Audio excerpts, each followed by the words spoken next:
If you want to quit Calendly, there are two simple paths depending on whether you just want a temporary break or you want to permanently close your account.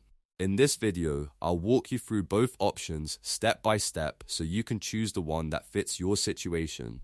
And if this tutorial helps you out, don't forget to hit like and subscribe for more quick software guides just like this. Let's start with the easiest option, which is simply logging out. This is the best choice if you only want to step away from Calendly for now and come back later. First, open Calendly and make sure you're signed in to the correct account. Once you're on the main screen, look to the top right corner and click your profile picture. This opens your account menu with a few different options. From there, click Log Out. That's it. You'll be signed out of Calendly, and you can always sign back in later whenever you need it again. Now, if you're ready to leave Calendly completely, you'll want to delete or close your account. This is the permanent option, so only continue if you're sure you no longer need the account. To begin, click your profile picture again in the top right corner. Then, open All Settings. Inside the Settings area, look for the option that says Close Account or Delete Account.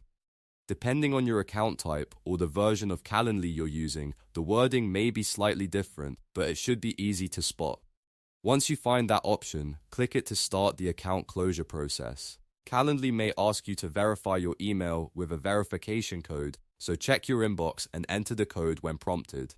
After that, you may also need to select a reason for closing your account. This is usually just a quick step before the final confirmation.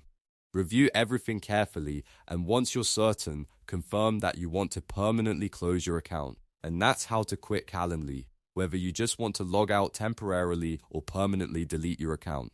If you found this helpful, please give the video a like, subscribe to the channel, and turn on notifications so you don't miss the next tutorial. Thanks for watching, and I'll see you in the next one.